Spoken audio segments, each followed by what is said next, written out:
Bonsoir et bienvenue à vous qui nous rejoignez sur CNews. C'est le début de Punchline. Dans un instant, on va recevoir nos invités, bien sûr, pour commenter l'actualité dense, politique et judiciaire de cette fin de semaine. Mais tout d'abord, un bref rappel de l'actu. À la une, cette phrase: nous sommes des gens honnêtes. Vous l'aurez compris, elle est signée Jean-Luc Mélenchon qui persiste et signe. Ses comptes de campagne ont été validés et pourtant, la justice soupçonne l'existence de surfacturation lors de sa campagne présidentielle. Sophia Chikirou, sa communicante, aurait été payé très cher. On va y revenir dans le détail dans le courant de nos éditions. Mais avant cela, je vous propose d'écouter Jean-Luc Mélenchon qui a tenu une conférence de presse cet après-midi et qui voit derrière toute cette affaire la main du pouvoir. Je veux vous dire que je me tenais fort tranquille à mon domicile subissant cette humiliante perquisition commencée à 7 h du matin.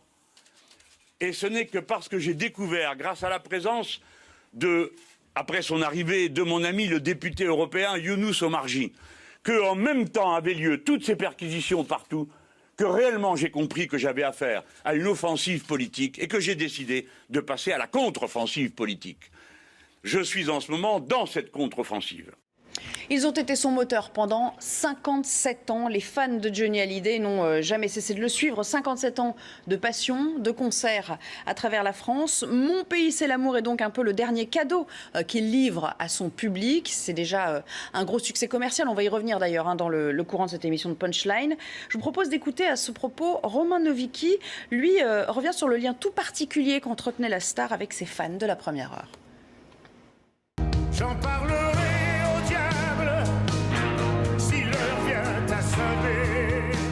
C'était sa dernière volonté musicale. Que ses fans découvrent son dernier clip, sa dernière chanson, son dernier album par eux-mêmes et non par les médias. Vendredi 19 octobre minuit, ils étaient des centaines à acheter le 51e album du rocker, des dizaines sur le parvis de la gare Saint-Lazare à l'écouter comme un premier rendez-vous. Ça swing, ça bouge, c'est du grand Johnny, du Johnny à ses débuts peut-être. C'est très rythmique et ça donne vraiment envie de bouger, de danser, d'écouter, de s'amuser, quoi. C'est Johnny comme on l'aime. Ses fans, sa priorité, comme le rappelle Maxime Nucci, artiste clé de cette œuvre posthume. C'était son moteur, son carburant. J'ai collaboré avec beaucoup d'artistes qui sont toujours dans des projections d'accueil, qu'elles soient radiophoniques, qu'elles soient de la presse. Le Johnny, il pensait qu'à ses fans. C'est tout ce qui comptait. À tel point que la chanson Tombée encore, retenue pour cet album, a été écrite par un fan. Johnny faisait tellement attention aux gens qui l'aiment, faisait tellement attention à son public, qu'à un moment donné, il y a quelque chose de normal dans ce geste-là, de donner sa chance à quelqu'un qui vient de son public. C'est du Johnny d'avoir fait ça. C'est du Johnny. Johnny a choisi Tomber encore en dernière chanson de son album, comme un symbole, un dernier adieu à son public. Johnny Hallyday qui, on l'aura compris, déchaîne les passions. Son héritage déchire sa famille. Reportage sur cette guerre des clans qui se joue en coulisses. Vous voyez l'annonce de cette émission. Ce sera à vivre demain soir à partir de 23 h sur l'antenne de CNews. On vous invite donc à nous rejoindre à cette occasion. Un nouveau front judiciaire qui s'ouvre pour Karim Benzema après l'affaire de la sextape. L'attaquant du Real Madrid est maintenant soupçonné d'être impliqué dans une tentative d'enlèvement. Il a d'ailleurs vivement réagi hier sur son compte Twitter. Ce monde est-il sérieux ? S'interroge Karim Benzema. Je vous propose d'ores et déjà d'écouter la réaction de son avocat. Comment on en arrive à mettre en cause Karim Benzema alors que finalement, lorsqu'on lit la presse, on apprend qu'un espèce de magouilleur, je ne sais pas trop comment l'appeler, M. de Souza, se plaint qu'une personne lui aurait touché le bras et qualifie ça de tentative d'enlèvement. Enfin, c'est absurde. Moi, c'est très simple. Je pense que Karim Benzema, au fond, fait des envieux, est un peu une cible. Il y a des gens qui se disent on va profiter de lui un maximum. Et ce garçon a essayé, est allé trop loin. Manifestement trop loin. Et écoutez, on a sifflé la fin de la récréation. Nous avons porté plainte contre lui pour escroquerie et abus de confiance. C'est Karim la victime dans l'affaire. Je crois qu'il faut dire les choses très simplement. En bref, toujours dans l'actualité judiciaire, il ne s'était pas vu depuis 11 ans. Michel Fourniret a donc été confronté à son ex-femme aujourd'hui au tribunal de Paris. Confrontation qui s'est terminée sans avancée majeure dans le dossier. C'est ce qu'estime en tout cas l'avocat de Monique Olivier. On y reviendra plus longuement dans nos prochaines éditions. Dans un instant, je vous invite à nous rejoindre toujours dans le cadre de Punchline avec notre premier débat et qui va être très politique. On va revenir à la folle semaine vécue par les Insoumis. A tout de suite. Oh, mais ça brille. De retour avec vous sur CNews Punchline, le début de notre émission avec la première partie de notre débat qui s'intitule « Regard sur l'actu ». C'est parti.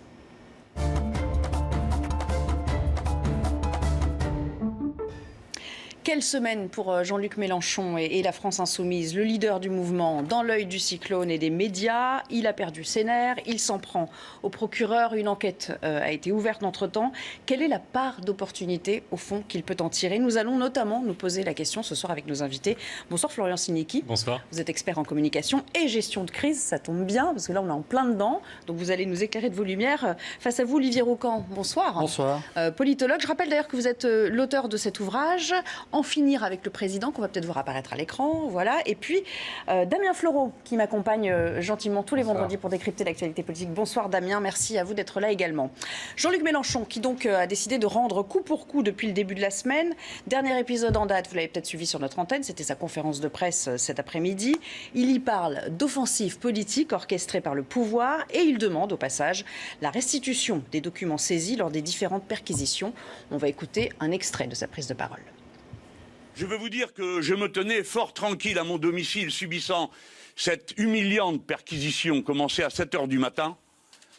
Et ce n'est que parce que j'ai découvert, grâce à la présence après son arrivée, de mon ami le député européen Younous Omarjee, qu'en même temps avaient lieu toutes ces perquisitions partout, que réellement j'ai compris que j'avais affaire à une offensive politique et que j'ai décidé de passer à la contre-offensive politique.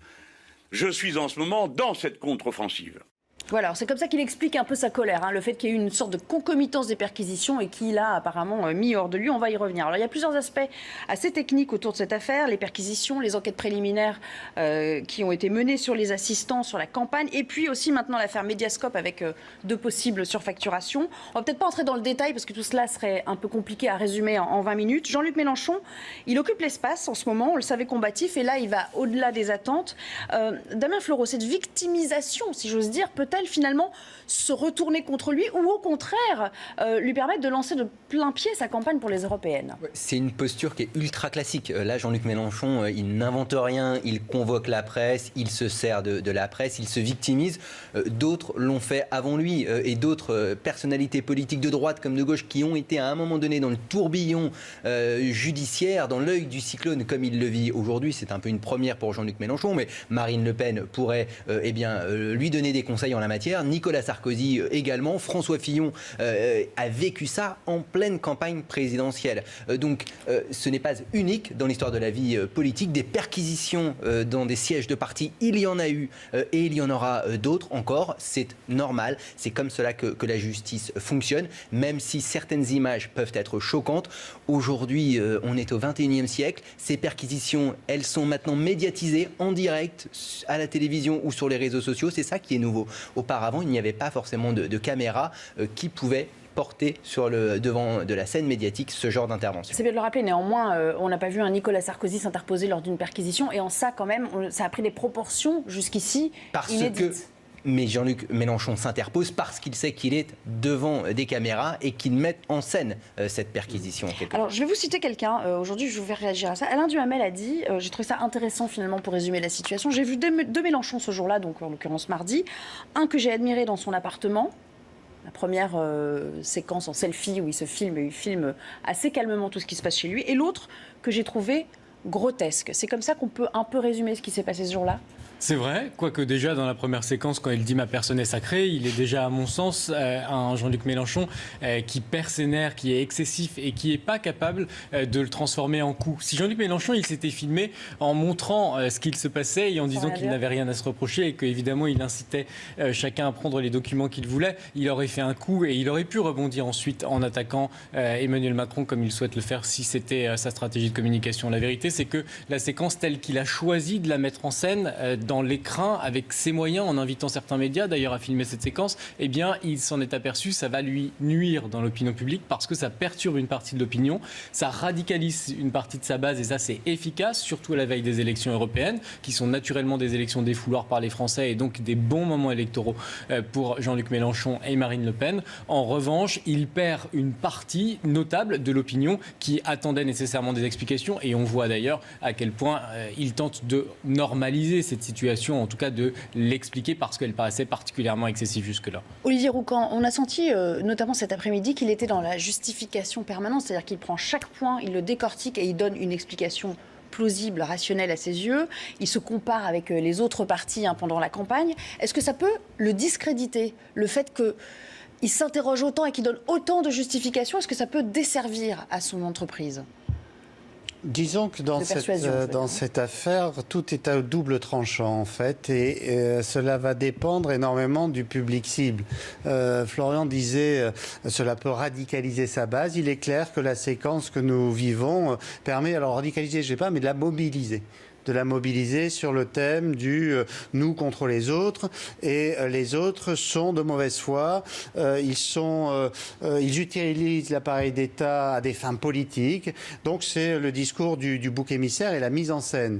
Bon, cela est assez bien vu sur le plan de l'argumentation, notamment le représentant de la nation, personne sacrée, parce que ça correspond tout à fait au fond idéologique de Jean-Luc Mélenchon et d'une grande partie de sa base, c'est-à-dire l'idée que le député, représentant de la nation, représente la volonté générale et qu'à ce titre, la justice est une autorité subsidiaire finalement.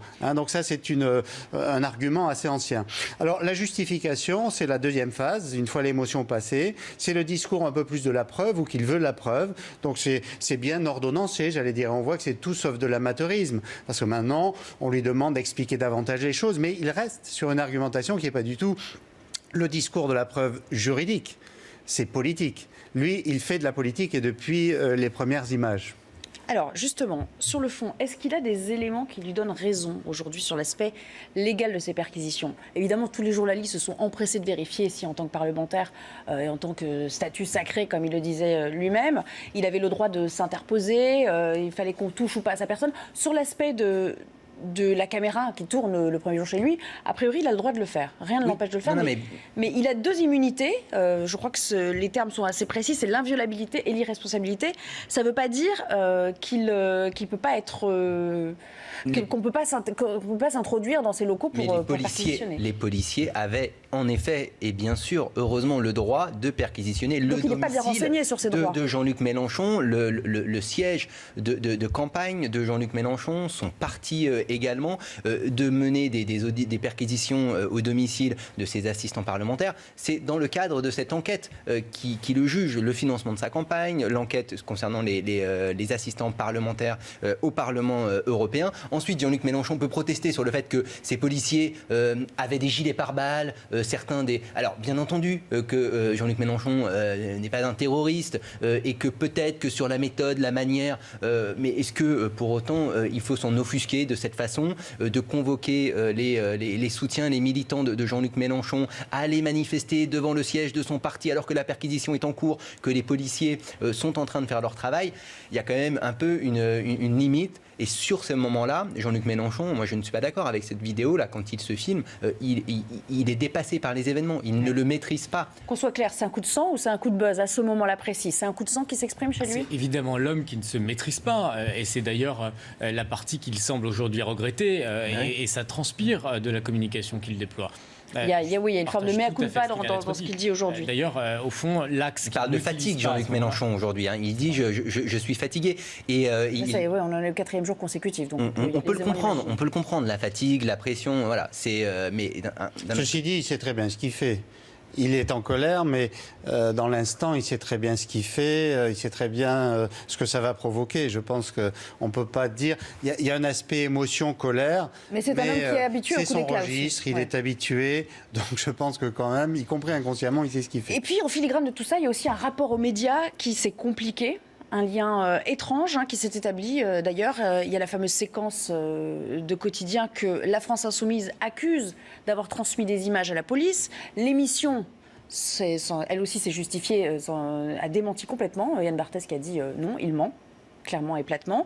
Est-ce que cette relation aux médias avec France Info, qui est critiquée ouvertement, Quotidien, la journaliste toulousaine dont il s'est moqué de l'accent à l'Assemblée, est-ce que tout ça est entaché? La relation avec les médias aujourd'hui est entachée et ça va être un peu compliqué pour la suite de la campagne peut-être? Je crois que ça fait partie un peu aujourd'hui du package, j'allais dire, d'un homme politique qu'à certains moments donnés, d'expliquer que les journalistes, en gros, sont les méchants et que leurs méthodes sont mauvaises et que les médias ont une manière de fonctionner qui n'est pas conforme aux attentes de qui? D'abord des militants. C'est un moyen utilisé pour mobiliser les militants qui se sentent souvent d'ailleurs aussi, sinon trahis, dans tous les cas mal ou peu représentés par les médias. Donc ça fait partie des outils utilisés et des techniques utilisées aujourd'hui par les politiques. On voit bien que les relations entre Emmanuel Macron et les médias ne sont pas forcément bonnes. On voit bien qu'au sein de La République En Marche, il y a aussi parfois et souvent la dénonciation du fonctionnement des médias. Donc ça fait partie désormais, et c'est inquiétant d'ailleurs pour la démocratie, des méthodes utilisées par les partis politiques. Le journaliste bashing, en quelque sorte, c'est aussi une vieille ficelle de tous nos responsables politiques, de droite comme de gauche. Tout à l'heure, je parlais de Marine Le Pen. Bien entendu, on le sait, la formation de l'extrême droite a en ligne de mire certains journalistes, qu'elle interdit même de faire venir à des meetings politiques, à des déplacements. Nicolas Sarkozy, pendant sa campagne présidentielle, faisait siffler les journalistes. Je l'ai même, moi, vécu sur le terrain. Jean-Luc Mélenchon a toujours eu une relation très compliquée, à tel point qu'il a voulu créer son propre média, le média, une télévision qui a été critiquée aussi, qui a été très critiquée, voilà. Et Jean-Luc Mélenchon, il peut se passer des journalistes éventuellement. Il a tous les outils, son canal Facebook, sa chaîne sur les réseaux sociaux. On le voit d'ailleurs avec un nombre d'abonnés assez important.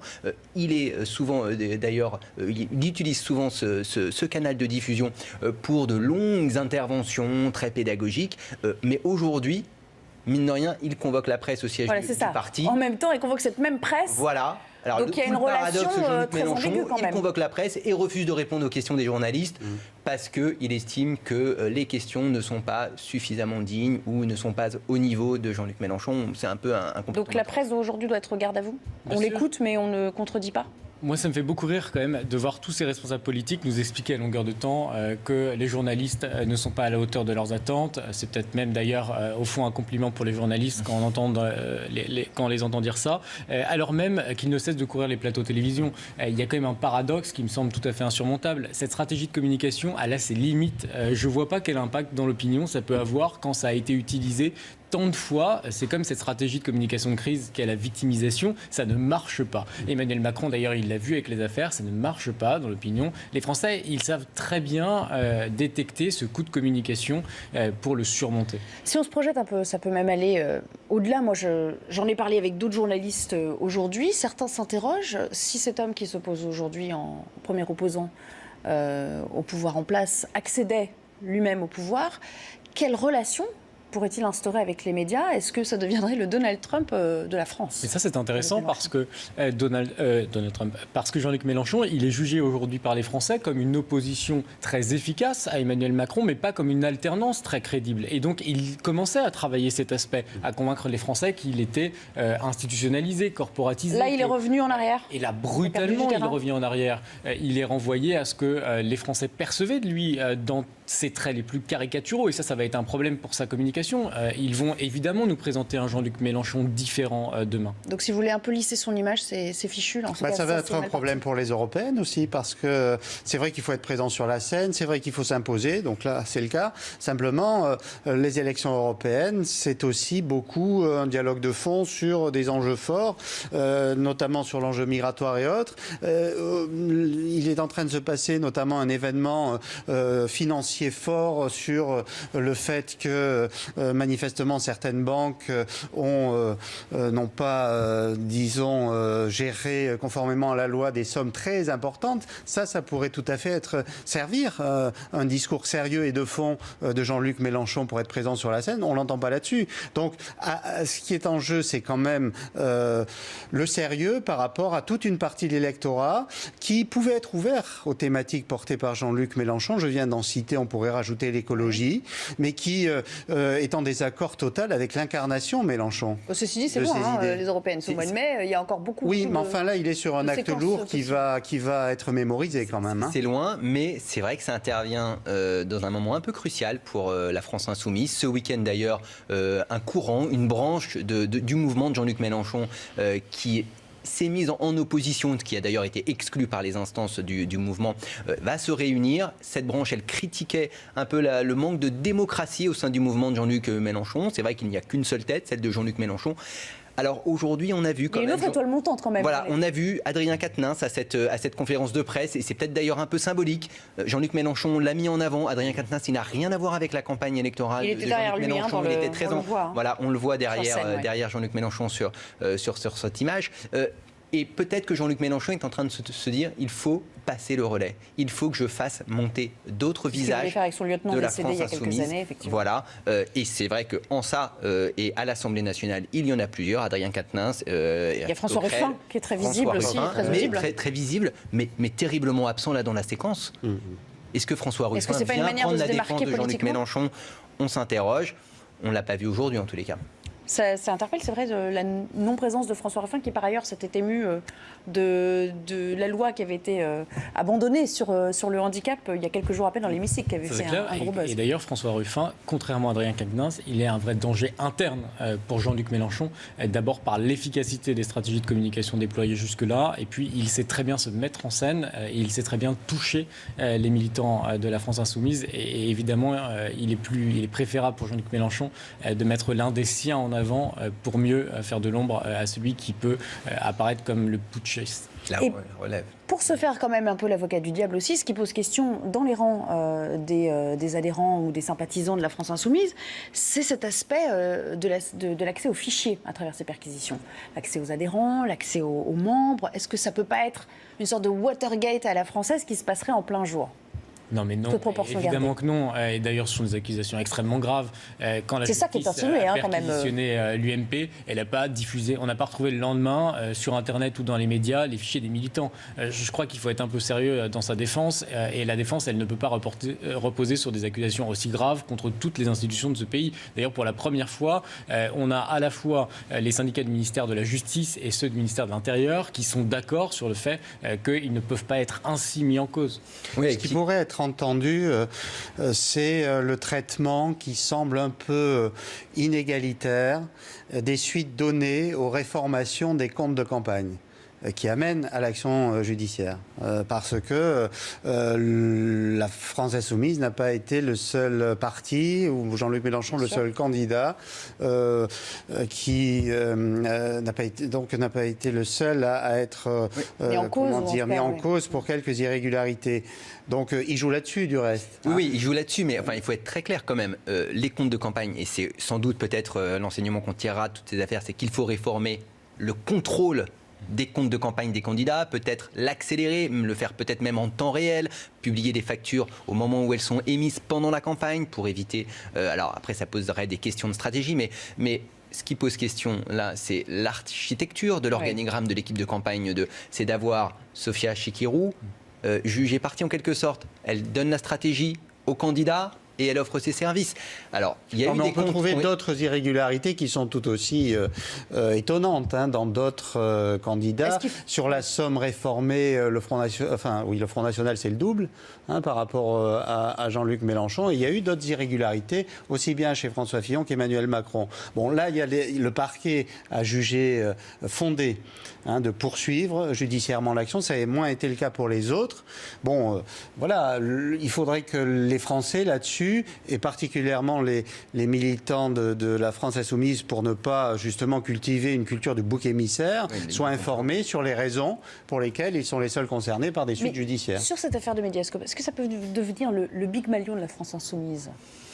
Alors les sommes en jeu sont très différentes. Ne sont pas comparables, et puis on va voir comment se déroulent les suites de l'enquête. Mais c'est vrai que ça peut être un sacré sparadrap. Et entacher l'image, parce que, bien entendu, et dans tous les partis, on vous le dira, mais Jean-Luc Mélenchon aussi ne veut pas être placé au même niveau que d'autres partis politiques qui ont eu à vivre des années sombres avec des affaires de financement de campagnes politiques. Et bien là, Jean-Luc Mélenchon, finalement, il est en train d'être rangé dans le même panier, et c'est de ça qu'il cherche à s'extraire. Un dernier mot sur la stratégie politique et le gain politique de toute cette séquence. S'il devait lui en faire les frais réellement de cette séquence désastreuse pour son image, à qui ça profiterait aujourd'hui, indirectement? À Marine Le Pen, en vue des européennes?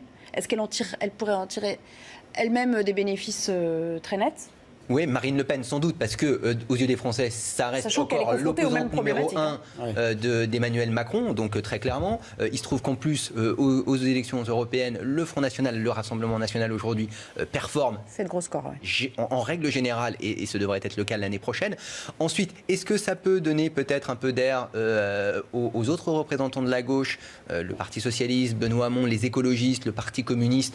Si peut-être d'aventure demain il y avait des listes d'union et que le Parti communiste réussissait à gauche, il peut y avoir un report. Voilà, il peut y avoir peut-être un petit report. Un dernier mot peut-être sur cet aspect, Florian Séniquet. Oui, moi je crois que Jean-Luc Mélenchon, il va chercher à profiter de l'exposition médiatique qui est la sienne pour se reconstruire et ramener à lui les gens qui pouvaient par ces séquences s'être éloignés. C'est votre sentiment aussi pour finir? Oui, je pense qu'il va essayer à nouveau, parce qu'il a fait ce yo-yo à plusieurs reprises. Dans les semaines qui viennent, il va lisser à nouveau son image. Simplement, il y a toujours des traces. Et puis, il y a un dernier petit concurrent sur sa gauche, c'est le mouvement que met en place Morel, venu du Parti Socialiste, qui pourrait trouver une place. Bon. En autorité. Et qui pourrait se dissocier. On a cru comprendre qu'il allait se joindre à la liste la semaine dernière sur ce plateau, exactement, on le sentait très pressé de rejoindre la liste de Jean-Luc Mélenchon. Est-ce qu'aujourd'hui il pourra en profiter pour négocie plus ou il prend son temps? D'autant qu'il annonce 600 élus et 4 du Parti Socialiste pour le suivre. Je ne suis pas sûr qu'ils suivraient tous ce Jean-Luc Mélenchon. On ne les a pas encore vraiment comptés. À 7h, en un mot, à 7h, il n'y a pas de désaffection de la part des militants de la France Insoumise. Au contraire, il y a plutôt un signe de sympathie et de soutien de la part de la base, en tous les cas. Mais on est à la fin de la première semaine et nul doute que la semaine prochaine, il y aura encore des rebondissements. Merci beaucoup d'avoir commenté cette première actualité de la France Insoumise. Dans un instant, on va revenir dans Punchline et on va s'intéresser à la sortie, évidemment, de l'album événement. Mon pays, c'est l'amour, vous l'aurez compris. Le dernier album, l'album posthume de Johnny Hallyday, fait un carton. C'était prévisible. On va s'attacher à ce qu'il y a réellement musicalement et sur le plan des paroles, bien sûr, dans cet album posthume de la star. À tout de suite dans Punchline. 100 000 disques vendus lors des préventes, 800 000 disponibles. Le taulier, c'est toujours lui. Johnny Hallyday a encore des choses à nous dire, à révéler sur lui. On va s'y attacher, bien sûr, avec nos invités, vous l'aurez compris. C'est l'événement de cette fin de semaine, la sortie de l'album posthume Mon pays, c'est l'amour. Bonsoir Laurent Chauvel, vous êtes fan de la première heure de Johnny Hallyday. Bonsoir, merci de nous avoir rejoints. On avait eu l'occasion de vous recevoir à l'occasion de sa disparition. Et évidemment, on imagine que vous avez été parmi les premiers à écouter l'album. Vous nous raconterez peut-être vos impressions d'entrée de jeu. Pascal Louvrier, merci d'être là également. Bonsoir. Vous êtes écrivain, auteur de Johnny, que je t'aime, évidemment consacré à la star, mais également à cet autre ouvrage qu'on va voir apparaître juste après, qui s'intitule, lui, Moteur. Très belle couverture sur le Grand Ouest américain et qui, comme son nom semble l'indiquer, s'intéresse au cinéma américain, à Hollywood en particulier, j'imagine. C'est ça, c'est moteur, allez hop, action. Cut, moteur, action. Voilà. Et à vos côtés, Pierre Mikhaïlov, vous êtes journaliste, écrivain et musicien. Ça va nous aider aussi, cette dernière casquette, dans la compréhension peut-être de cet album. On va essayer d'aller plus avant dans son interprétation. Évidemment, on l'a tous écouté, cet album, certains dès minuit, certains même avant. On va revenir peut-être à la tonalité générale de l'album avant de s'intéresser peut-être aux paroles et à certains titres en particulier qui vous ont plu, qui vous ont marqué.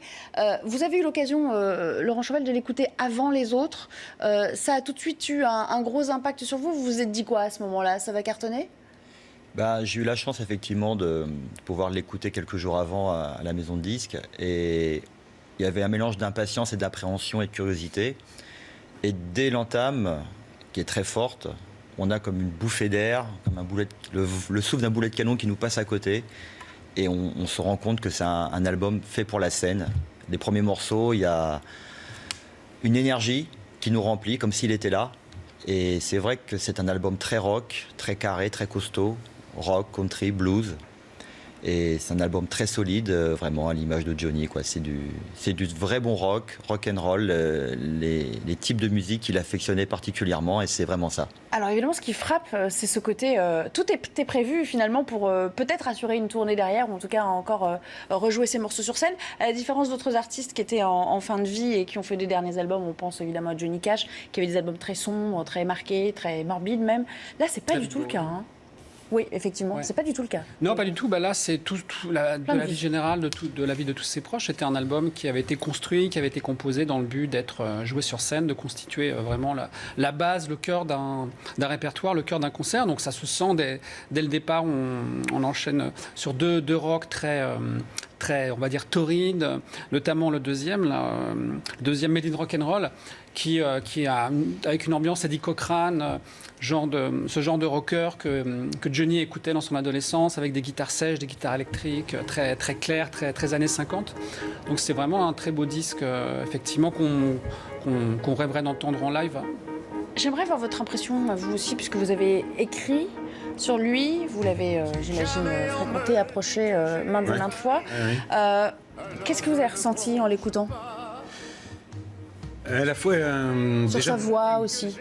beaucoup d'émotions parce que c'était pas évident de sortir un album comme ça qui était très très très attendu. Il fallait pas se planter. Et tout a été merveilleusement bien réussi.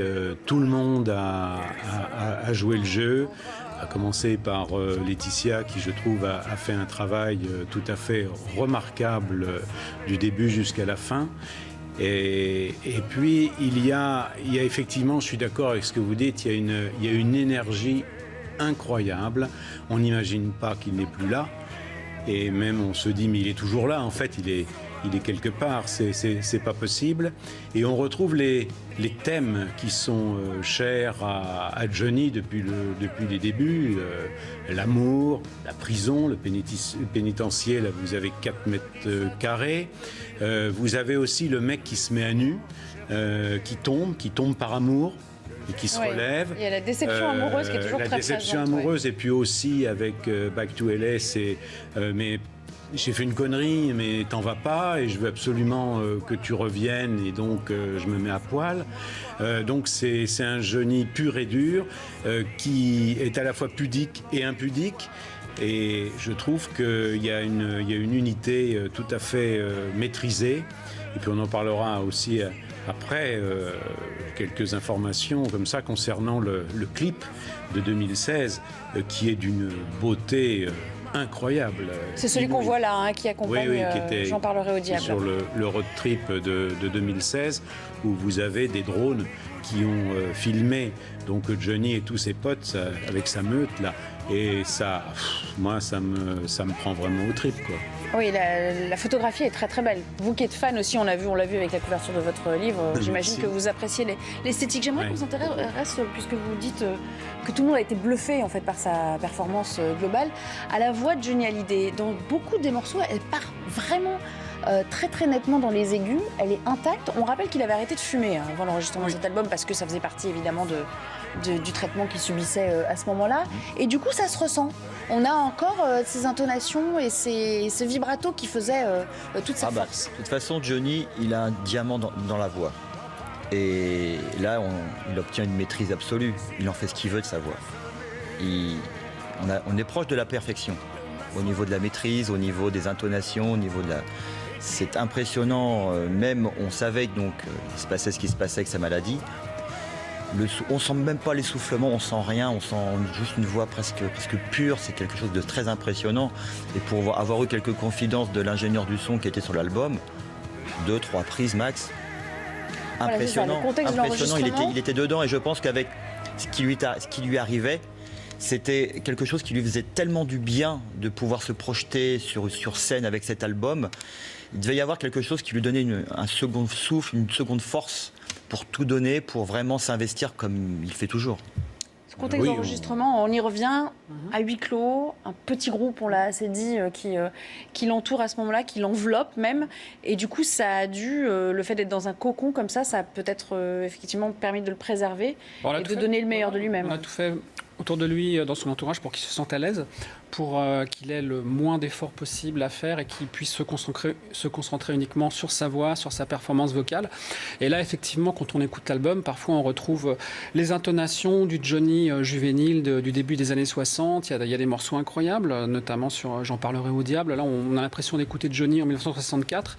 Donc il chante tout ça avec une énergie et puis une apparente facilité qui est vraiment déconcertante quand on sait dans quel état physique il était à ce moment-là. Visiblement, il avait un moral d'acier pour être aussi en forme en studio.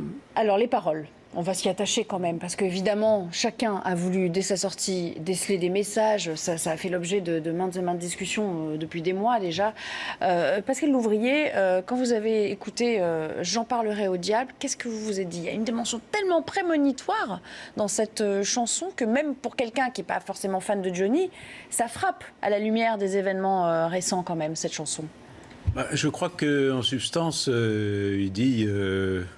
J'ai fait beaucoup de choses, des choses bonnes, moins bonnes, mais je suis le seul responsable de mes actes. Et tout ce que j'ai fait, je l'assume.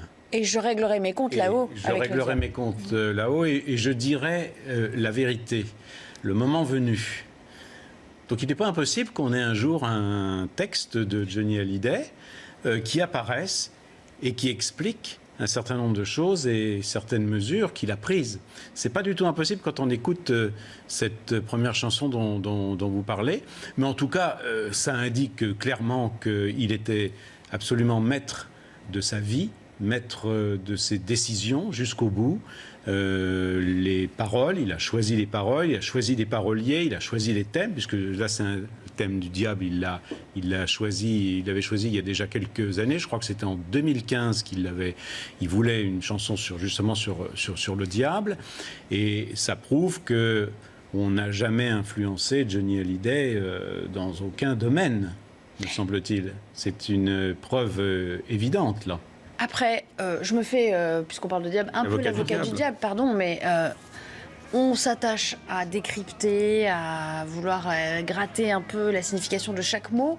Il ne faut peut-être pas surinterpréter, parce qu'on rappelle quand même qu'il n'est pas l'auteur des textes, Johnny Hallyday, même s'il les valide, même s'il faut qu'il y ait une certaine résonance avec ce qu'il ressent à ce moment-là. Rature, hein. Il rature, mais est-ce qu'il réécrit par ailleurs? C'est quand même du sur-mesure, hein, c'est du coup de main. Quand on écrit. Mais on n'est pas, malgré tout, on n'est pas dans sa tête. Ce que je veux dire, c'est que bien sûr, il est l'artiste qu'il est, mais on peut pas. Enfin, même le meilleur parolier du monde ne peut pas retranscrire exactement ses pensées, j'imagine. Si, on peut le, on peut le faire. Alors après, effectivement, comment ça se passe le rapport avec les paroliers qui sont choisis? Il faut le connaître, il faut le fréquenter, il faut savoir ce qu'il veut, exactement à quel moment. Il y a les mots choisis. On a eu des exemples comme ça dans l'histoire avec, je pense, Étienne Rodagil et puis Julien Clerc. Bon, Julien Clerc, il demandait un texte, etc. Et puis Rodagil arrivait avec ses mots à lui. Il y avait un travail, on reprenait. Donc là, je pense que c'est exactement la même chose qui s'est passée. En tout cas, les thèmes, c'est les thèmes de Johnny Hallyday. Oui. On en a parlé, l'amour, l'enfermement, l'absence de liberté qui, à un moment donné, devient insupportable. L'Amérique de road movie, ça vous parle, j'imagine? Son Amérique à lui, c'est-à-dire l'Amérique des bikers, l'Amérique de la route 66, l'Amérique des stations-service. Tout à fait, voilà. C'est dans l'Amérique les grands William, espaces, la liberté, cet esprit, c'est ce qui l'a fasciné lorsqu'il était plus jeune. Voilà. Et puis voilà, c'est toute cette mythologie américaine. Et Johnny, voilà, c'est quelqu'un qui est très fort, qui est plein de fêlures à la fois, plein de contradictions, et en même temps il était bercé par sa culture européenne et évidemment cet imaginaire américain qu'il a voulu se faire à lui-même en même temps. Et ça fait partie de la mystique du personnage, parce qu'on a tous en tête l'image de Sarah Harley américain au début de sa carrière. Oui. Il y a un titre, vous, qui vous a marqué, et d'une certaine manière, il y a une forme de circularité et de boucle bouclée, c'est le dernier titre de l'album. Qui est très fort. Le dernier titre, en fait, c'est une sorte de bilan. C'est. Je ne suis qu'un homme. Voilà. Je ne suis qu'un homme. Alors après, effectivement, mais comme j'en parlerai au diable, si vous voulez, il y a toujours eu ce genre de thème. Cette chanson-là, évidemment, elle a une résonance différente par rapport aux circonstances, mais je pense qu'il aurait très bien pu la faire il y a quelques années. Par rapport au bilan de quelqu'un qui a déjà beaucoup de carrière. Bon, j'ai fait des bêtises, des choses mieux, mais c'est moi que ça regarde et j'en parlerai au diable. J'en parlerai au diable, ça peut être une chanson d'il y a 2-3 ans. Bien sûr, bien sûr. Voilà. Alors laquelle est la plus contemporaine ou la plus en prise avec cette fin de vie difficile pour lui sur l'album? Et comme vous le disiez, assez justement, d'ailleurs, il faut le réécouter plusieurs fois l'album. Il faut écouter plusieurs fois. Alors évidemment, être vierge, entre guillemets, des circonstances, c'est impossible. Donc forcément, on est orienté à vouloir interpréter. Mais il a déjà parlé des chansons sur la mort, sur des choses comme ça, et il était en très bonne santé. Donc ça fait partie aussi de ces thèmes, de ces choses comme ça. Parce que voilà, c'est un Gémeaux, donc il est fort, il est fragile, il y a un côté sombre et tout, comme tous les Gémeaux, puis c'est un personnage avec un caractère unique, une force unique. Donc du coup, je pense aussi qu'il aimait jouer avec ses contradictions et ses différents aspects. Et puis ça faisait partie aussi du personnage de Johnny Hallyday. Le rocker, c'est quelqu'un d'imprévisible. C'est quelqu'un qui est à la fois entier, à la fois étrange. Donc on disait une bête de scène, mais voilà, il y a une animalité sauvage qu'on ne peut pas toujours prévoir ou prédire. On va pas pouvoir écouter l'entièreté de l'album, vous l'aurez bien compris, mais on va vous en diffuser un autre extrait d'un titre qui m'a plu, moi, qui s'appelle « Tomber encore ». Et le ciel qui rend, il me suffit de peu, un pli, un remous, que la mer s'ouvre en deux, pour tomber à genoux. Fais-moi encore tomber, tomber amoureux fou, fais-moi encore tomber, tomber à genoux. Voilà, un morceau un peu plus pop-rock, où il part quand même dans les aigus sur le refrain. Très belle balade et magnifique refrain, effectivement, qui décolle. Et puis je trouve qu'il y a une sorte d'envolée comme ça, qui fait penser un peu à Bruce Springsteen avec ce piano derrière. Beaucoup de cordes et beaucoup de claviers. Oui, c'est un morceau qui est à la fois puissant, mais qui reste très léger, très aérien. C'est vraiment une très belle balade qu'on a envie d'écouter dans sa voiture. Pascal Louvrier, en plus, ce morceau, il a une histoire parce qu'il a été écrit par un fan. Et ça aussi, ça fait partie de l'histoire de Johnny, ce rapport constant, cette prise directe avec les fans. C'est un beau clin d'œil, c'est un bel hommage aussi. Ah bah bien sûr, mais c'est toujours être en phase avec son public, être à l'écoute de son public. Et il s'est donné totalement, pleinement. Et effectivement, là, il y a une frustration que j'imagine terrible, parce que dans les derniers moments, il savait qu'il ne pourrait pas monter sur scène pour pouvoir défendre ses chansons comme il l'a toujours fait, avec le talent qu'on lui connaît. Et effectivement, permettre à un fan de participer au dernier album, en tout cas, peut-être pas le dernier, mais enfin en tout cas celui qui est exceptionnel vu les circonstances. Et en plus, il y a quelque chose qui est important. Je crois que c'est la dernière ou l'une des dernières chansons qu'il a enregistrées. C'était en octobre. Et je trouve sa voix extrêmement cristalline. C'est-à-dire que plus on va vers l'échéance, et plus sa voix est pure. Donc il y a quelque chose ici, si vous voulez, qui me paraît de l'ordre de la mystique, quoi. Oui. Il y a vraiment une mystique très très forte. Très aérien qui se passe. Et je sais qu'il était mystique, et Laetitia l'est aussi beaucoup, puisqu'elle se recueille sur sa tombe, et elle perçoit un certain nombre de choses très personnelles. Et donc là, ici, on a quelque chose qui est vraiment très très émouvant, et on retrouve un des thèmes chers à Johnny Hallyday, c'est-à-dire c'est l'amour et la résurrection par l'amour, et puis vouloir encore être amoureux, même si on sait qu'on va en prendre plein la figure, pour parler poliment, mais quand même y aller, vouloir y aller, et pas tomber parce que c'est la mort qui vous fait tomber, mais tomber parce que c'est l'amour qui vous fait tomber. Ça, c'est quelque chose qui me paraît extrêmement fort. Et effectivement, que ça soit un fan qui lui ait écrit cette chanson, c'est très très beau. Et puis donc musicalement, il s'accompagne à nouveau de Maxime Nuchy, de Yarol Poupeau. Oui. On sent bien la patte dans les guitares slide. Il y a une intro d'une des chansons avec une slide guitare qui est très bête. Il y a une très belle chanson. Bluegrass, absolument. On sent cet aspect blues qui est il y a un côté très country, très rural sur certains morceaux, très blues avec du bottleneck. Donc c'était pas le Grand Ouest uniquement qui l'inspirait, mais aussi le sud-sud des États-Unis, les bayous. Il connaissait parfaitement. Mais entre Maxime et Johnny, il y avait une vraie connexion, il y avait une vraie alchimie, ils se comprenaient. Musicalement, ils se rejoignaient, mais très facilement. Et avec Yarol, c'est la même chose. Yarol a une énorme culture musicale, années 50, années 60. Il connaît beaucoup de choses, du rock, des origines, du rockabilly. Il a son Eddie Cochrane illustré, en fait. Donc avec Johnny, il se rejoignait baigné dessus par cette culture vraiment des sources du blues et du rock'n'roll. Et avec Maxime Nucci, il y a également cette alchimie, cette compréhension. Et donc, voilà, le cocktail, il pouvait être que parfait parce qu'ils se comprenaient.